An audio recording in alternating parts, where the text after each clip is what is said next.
Good morning students.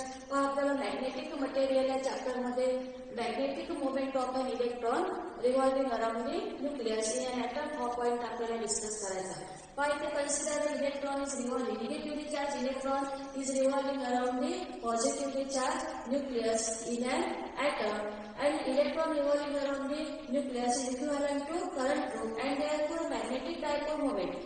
Orbital magnetic dipole moment is the product of current and orbital area. Orbital area घेऊन झालं आणि ते orbital एरियाची value घेऊन आलो आपण a equal to pi r square, where r is radius of circular orbit. त्या Bohr ऑर्बिटचे आपण according to Bohr atomic model याला बोर ऑर्बिटचे रेडियस सुद्धा म्हणू शकतो आपण. Electron also possesses spin angular momentum. Angular orbital इथे आपण ऑर्बिटल मॅग्नेटिक डायपोल मोमेंट म्हणून झालो. आणि electron also possesses intrinsic angular momentum, spin angular momentum, but the resultant magnetic dipole moment is the product of current and orbital area. माहिती आहे की आपण असं करंटची व्हॅल्यू घेऊन आलो I equal to charge upon time, आणि हा टाइम घेऊन आलो आपण कॅपिटल T. म्हणजे time required for the definition आहे current is the ratio of charge of electron upon time required, but time required to complete the one orbit equal to period, and therefore I equal to E upon capital T equation second. आता इथे electron revolve होऊन राहिला आणि तो V घेऊन राहिला आपण velocity of electron. मग आता इथे आपण velocity of electron ची direction electron revolving around the nucleus he electron ची डायरेक्शन घेऊन आलो आपण. अँड करंट फ्लो, म्हणजे इथे करंटची डायरेक्शन आपण डायग्राम मध्ये दाखवले आहे. अँड इथे resultant magnetic dipole moment upward direction and angular momentum इथे अपोजिट डायरेक्शन आहे. आणि व्हेलॉसिटी व इक्वेशन सेकंड मध्ये पहा आपण I equal to E upon T, but velocity equal to electron revolve होऊन राहिला आणि मग इथे इलेक्ट्रॉन रिव्हॉल्व होऊन राहिला विथ व्हेलॉसिटी V, अँड त्यानंतर V इक्वल टू एक सर्कल कंप्लीट केलाय, सर्क्युलर ऑर्बिट कंप्लीट केला आणि velocity equal to median velocity हा रेशो आहे ट्वाइस बाय आर, म्हणजे मीडियन डिस्प्लेसमेंट कव्हर केले ट्वाइस बाय आर. एक कंप्लीट ऑर्बिट कंप्लीट केलं that is circumference of circle upon T period, and therefore capital T equal to twice pi upon T. Equation third. आता equation third मध्ये आपण जी पिरियडची value calculate केली ती substitute करू आपण equation second, and therefore equation second become equation second. आता हे change होऊन राहिलं पहा. Equation second becomes current I equal to इथे E बाय T, म्हणजे E आणि पिरियडची व्हॅल्यू घेऊन राहिलो आपण T, तिथे मल्टिप्लिकेशन घेऊ आपण V upon twice by r equation 4. म्हणजे पहा आपण magnetic resultant orbital magnetic dipole moment of electron is the product of current and orbital area, but current equal to E by T, where T is a period, time required to complete one circular orbit, velocity equal to twice pi upon capital T, and therefore period T equal to twice pi upon V. ही value आपण equation third मध्ये substitute करून आलो equation second मध्ये. I equal to charge on electron multiplication केलं आपण ते V upon twice by r, म्हणजे करंटची व्हॅल्यू मिळाली. आता ही करंटची व्हॅल्यू आणि ऑर्बिटल एरिया इक्वल टू पाय या दोन्ही व्हॅल्यू आपण इक्वेशन फर्स्ट मध्ये सबस्टिट्यूट करू. And therefore equation first becomes magnetic dipole moment orbital magnetic dipole moment equal to करंटची व्हॅल्यू पाय इक्वल टू काय E V upon twice by r. आणि पुन्हा या ऑर्बिटचा एरिया घेऊन आलो आपण यावेळी area equal to pi r square multiplication pi r square, हा स्क्वेअर आणि आर काय झालं कॅन्सल, हा पाय सुद्धा कॅन्सल होईल. And therefore magnetic dipole moment M equal to capital M equal to E V R upon 2, म्हणजे पहा formula काय झाला E V R अपॉन 2. मग आता इथे हा फॉर्म्युला मॅथमॅटिकल फॉर्म्युला तयार झाला magnetic dipole moment M equal to E V R upon 2. मग आता इथे क्वेश्चन असं विचारू शकतात की show that magnetic dipole moment of revolving electron around the nucleus in an atom equal to M equal to E V R upon 2, where E charge on electron, V velocity of electron, and R radius of Bohr atomic model. आता हा question आपल्याला गायरोमॅग्नेटिक ratio पर्यंत convert करायचा आहे. मग what is mean by gyromagnetic ratio? What is mean by गायरोमॅग्नेटिक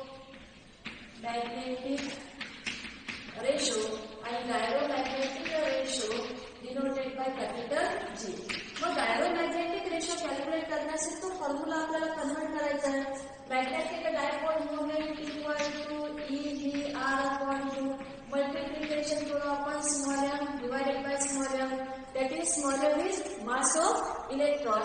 मग mass of electron घेतला आपण तर capital M equal to e upon twice m आणि याला या टर्मला आपण ब्रॅकेटमध्ये घेऊ आपण एम आर टी. आता इथे बघा capital M equal to e v r upon 2 हा फॉर्म्युला तयार केला आपण मॅग्नेटिक डायपोल मोमेंटचा मल्टिप्लिकेशन मास ऑफ इलेक्ट्रॉनने मल्टिप्लाय केला आणि डिव्हाइड केलं e upon twice m r phi. आता या स्टेप मध्ये आपण अँग्युलर मोमेंटम पाहिलं. Electron also possesses angular momentum. मग angular momentum M equal to I omega. Angular momentum is a product of I omega according to Bohr atomic model. Bohr's postulates पाहिले आपण आणि bourse postulates मध्ये आपण second पॉच्युलेट्स घेऊन आलो. तिथे आपण सांगितलंय की angular electron is revolving around the nucleus in an atom. Electron revolving around the nucleus in those orbit whose angular momentum equal to any integral multiple of the formula सांगितला आपण any integral multiple of h upon twice. काय हा formula सांगितला आपण. तिथे आपण calculation केलंय की L ची व्हॅल्यू कॅल्क्युलेट केली आपण MRP. L angular momentum is the product of I omega, that is I moment of inertia आणि ओमेगा अँग्युलर व्हेलॉसिटी. मग आपण कॅल्क्युलेशन केलं पहा moment of inertia m square omega equal to v equal to formula use करून झाला आपण v equal to r omega and omega equal to v upon r. V upon r परत r आणि square काय झाला cancel. म्हणजे या step मध्ये जिथे आपण एमआरपी घेऊन झालो म्हणजे मास हा जो प्रोडक्ट आहे ब्रॅकेट मधला mass of electron radius of orbit and velocity म्हणजे angular momentum capital M equal to झालं एमआरव्ही. आणि मग हा जो फॉर्म्युला आहे पहा ही स्टेप आपण अशा पद्धतीने चेंज करून झालो. Angular momentum magnetic dipole moment equal to magnetic dipole moment m equal to पहा ई अपॉन ट्वाइस एम आणि हा जो एमआरव्ही हा जो प्रोडक्ट आहे तिथे आपण कॅल्क्युलेशन केलं एमआरव्ही इक्वल टू.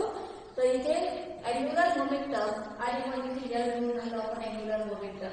मग आता परत या फॉर्म्युलामध्ये आपण निगेटिव्ह साईन देऊ and when negative sign indicates that direction in between magnetic dipole moment and angular momentum and therefore the ratio of again we give upon capital M magnetic dipole moment upon angular momentum equal to minus E upon twice M आणि या रेशोला म्हणणार आपण gyromagnetic ratio. म्हणजे gyromagnetic ratio is the ratio of magnetic dipole moment to angular momentum of an electron and where negative sign indicates that opposite direction in between angular momentum and magnetic dipole moment. मग आपण इथे constant value आहे पहा ही constant value घेणार आपण gyromagnetic ratio capital G equal to magnetic dipole moment upon angular momentum. In magnetic dropper जर negative side indicate that direction opposite direction in between magnetic dipole moment and angular momentum आणि in magnetic dropper ही upon twice M. मग charge two times mass of electron. मग इथे आपण चार्जवर इलेक्ट्रॉनची value support केली आपण 1.6 into 10 power 1.6 into 10 power minus 19 Coulomb divided by 2 multiplication mass of electron 9.1 into 10 power minus 31. आणि मग ही सगळी व्हॅल्यू कॅल्क्युलेट केल्यानंतर गायरोमॅग्नेटिक रेशोची व्हॅल्यू कॉन्स्टंट मिळेल आपल्याला 8.8 into 10 power 10. 8.8 into 10 power 10 calculation केल्यानंतर मग युनिट आहे गायरोमॅग्नेटिक रेशो हा रेशो चार्ज अपॉन मास. मग चार्ज मेजरिंग कुलॉम आणि इथे आपण मास मेजरिंग घेऊन आलो kilogram. And unit of gyromagnetic ratio is a coulomb per kilogram. एक कॉन्स्टंट व्हॅल्यू पहा 8.8 into 10 power 10 coulomb per kilogram. तर पहा आपल्याला या क्वेश्चन मध्ये आपण घेतलं की डिराइव्ड एक्सप्रेशन क्वेश्चन कोणता असेल derived expression for magnetic dipole moment of an electron revolving around nucleus in an atom. मग ही डायग्राम काढली आपण त्या डायग्राम मध्ये सगळं सांगितलं की electron according to Bohr atomic model electron is revolving negatively charge electron is revolving around the positively charge nucleus. R radius of orbit direction of electron, motion मध्ये इलेक्ट्रॉन ही डायरेक्शन आणि ही करंटची डायरेक्शन. परत इथे इलेक्ट्रॉन, मोशन ऑफ इलेक्ट्रॉनची direction आणि करंटची डायरेक्शन अपोजिट आहे. Direction of magnetic dipole moment and angular momentum. When electron revolving around the nucleus is equivalent to current loop, and therefore magnetic dipole moment is the product of current and orbital area. Equation first. But the current I equal to E by T, capital T period. म्हणजे electron revolve होणारा एक orbit complete करण्यासाठी लागणारा time हा period आहे. ही velocity of electron, but velocity equal to linear velocity equal to linear displacement upon time. Linear displacement upon time. मग एक rotation complete झालं, एक सर्क्युलर ऑर्बिट कंप्लीट झालं, त्याची circumference equal to pi square upon capital T and therefore capital T equal to pi square upon v. ही value आपण equation second मध्ये substitute करून आलो. Equation second becomes I equal to EV upon twice pi r. Equation 4. मग equation first becomes आयची आणि एरियाची value equation first मध्ये सबस्टिट्यूट करून आलो आपण. Capital M equal to EV upon pi square multiplication pi square, पाय कॅन्सल, आर आणि square cancel, and therefore magnetic dipole moment equal to EVR upon 2. मग इथे तुम्हाला करंटची व्हॅल्यू जर कॅल्क्युलेट करायची असेल आणि चार्ज का कॉन्स्टंट काय चार्ज आणि इलेक्ट्रॉन पिरियड दिला असेल, किंवा मग हा फॉर्म्युला आपण आणखी असाही घेऊ शकतो की तुम्हाला फ्रिक्वेन्सी दिली असेल तर I equal to charge on electron आणि 1/T. 1/T that is reciprocal of period, आणि reciprocal of period for frequency म्हणजे हा सुद्धा इथे फॉर्म्युला असा तयार होतो. Frequency calculate the magnetic dipole moment जर कॅल्क्युलेट करायची आहे आणि तुम्हाला आयची व्हॅल्यू दिली नसेल, एक तर पिरियड दिला असेल किंवा फ्रिक्वेन्सी दिला असेल तुम्हाला आणि त्या ऑर्बिटची रेडियस दिली आहे, तर मग आपल्याला आयची व्हॅल्यू चार्ज टू पिरियड देऊ आपण. But reciprocal of period equal to frequency म्हणजे आपण इथे हा जो फॉर्म्युला आहे हा मॅग्नेटिक डायपोल मोमेंटचा फॉर्म्युला करा. मॅग्नेटिक डायपोल मोमेंट हा अशा पद्धतीने E upon T multiplication area. Area दिला नसेल तर आपण काय घेऊ, एरिया इक्वल टू रेडियस दिला असेल तर पाय स्क्वेअर. पण इथे इक्वल टू हा reciprocal of period equal to frequency E F A. आणि परत आणि इथे एरिया दिला नसेल आणि रेडियस दिला असेल तर आपण हे पाय स्क्वेअर. अशा पद्धतीने तो फॉर्म्युला आपण कन्व्हर्ट केला. Magnetic dipole moment is the product of current दिला असेल तर हा सरळ फॉर्म्युला घेऊ आपण. करंट आणि एरिया इथे आपण E by T या फॉर्म्युलानुसार एरिया व reciprocal of period called frequency, आणि परत एरिया नसेल तर आपण हा फॉर्म्युला घेऊ आपण पाय स्क्वेअर. म्हणजे फ्रिक्वेन्सी दिली आहे तुम्हाला, रेडियस दिला आहे, चार्ज ऑन इलेक्ट्रॉन कॉन्स्टंट आहे, फ्रिक्वेन्सी रेडियस दिला असेल तर हा फॉर्म्युला घेऊ आपण, आणि पिरियड आणि रेडियस दिले असेल तर आपण हा सुद्धा फॉर्म्युला घेऊ शकतो. पण आता इथे आपल्याला क्वेश्चन विचारला असेल की शो दॅट, म्हणजे या स्टेप पर्यंत आपल्याला कॅल्क्युलेशन करायचं आहे. आपल्याला क्वेश्चन विचारला असेल show that magnetic dipole moment of revolving electron around the nucleus in an atom equal to EVR upon 2. तर आपण हा फॉर्म्युला कन्वर्ट केला. पण हाच क्वेश्चन आपण डायरोमॅग्नेटिक रेशोचा विचारला असेल तर gyromagnetic ratio denoted by capital G. मग आता इथे M equal to EVR upon 2 आपण काय केलं, स्मॉल m नी मल्टिप्लाय केलं, डिवाइड केलं. मग E अपॉन ट्वाइस MRV हा फॅक्टर आपण ब्रॅकेटमध्ये घेतला, आणि आपण बोहर ॲटॉमिक मॉडेलमध्ये बोर्स पॉच्युलेट्स मध्ये सेकंड पॉच्युलेट्स पाहिला आपण की अँग्युलर मोमेंटम म्हणजे electron is revolving around the nucleus in those orbit whose angular momentum equal to any integral multiple of h upon twice by h at Planck's constant. म्हणजे first ऑर्बिटने electron revolve होत असेल तर यांची value 1 घेऊ आपण, second ऑर्बिटने revolve होत असेल तर यांची व्हॅल्यू 2 घेऊ. मग आता इथे या angular momentum is a product of moment of inertia आणि अँग्युलर व्हेलॉसिटी पहा. इथे कन्व्हर्शन करून हा जो फॅक्टर मिळाला MRV ही व्हॅल्यू आहे अँग्युलर मोमेंटम.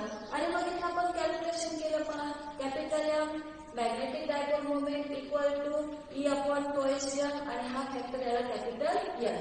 पण M by N आता हा जो रेशो आहे आपण डायरोमॅग्नेटिक रेशो म्हणून राहिला. Negative sign indicates that opposite direction in between magnetic dipole moment and angular momentum. म्हणजे आता मॅग्नेटिक कॅल्क्युलेट करून आलो आपण. इथे पहा G equal to M by N, E upon twice M या व्हॅल्यू सबस्टिट्यूट केल्या आपण, आणि इथे आन्सर आलं 8.8 into 10 to the power 10, आणि हे top gyromagnetic ratio equal to coulomb per kilogram.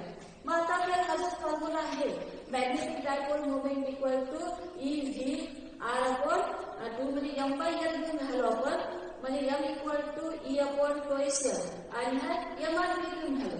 तोच फॉर्म्युला आपल्याला आणखी इथे कन्व्हर्ट करता येईल.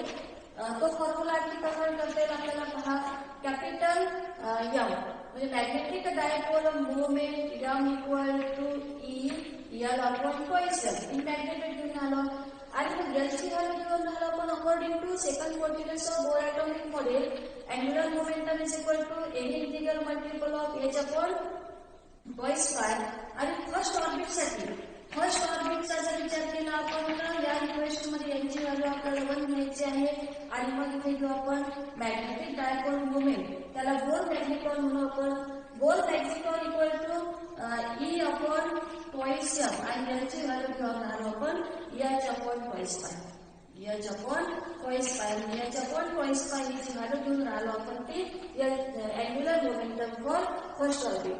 आता इथे बोर मॅग्नेटॉनची व्हॅल्यू जर आपल्याला कॉन्स्टंट व्हॅल्यू जर कॅल्क्युलेट करायची तर पहा ही चार्ज ऑन इलेक्ट्रॉन आहे याची प्राइस कॉन्स्टंट आहे हा 2 into 2 4 होईल मास ऑफ इलेक्ट्रॉन आणि पायची व्हॅल्यू सबस्टिट्यूट केल्यानंतर बोर मॅग्नेटॉनचा फॉर्म्युला हा कॉन्स्टंट आहे तो आहे 9.274 कॅल्क्युलेशन करून पाहिल्यानंतर आपल्याला हा फॅक्टर मिळेल 9.274 मल्टिप्लिकेशन 10⁻24 आणि युनिट घेऊ आपण एम्पियर पर मीटर स्क्वेअर. तर पाहता या व्हिडिओमध्ये आपण हा पूर्ण क्वेश्चन कंप्लीट केलाय. का डायरोमॅग्नेटिक रेशो हा first question magnetic moment equal to EVR upon 2 gyromagnetic ratio is the ratio of magnetic dipole moment to angular momentum आणि परत आपण इथे याची व्हॅल्यू सबस्टिट्यूट केली आपण H upon twice pi याला म्हणून आपण बोर मॅग्नेटॉन आणि बोर मॅग्नेटॉनची ती कॉन्स्टंट व्हॅल्यू आहे 9.274 into 10⁻24 आणि युनिट आहे एम्पियर पर मीटर स्क्वेअर.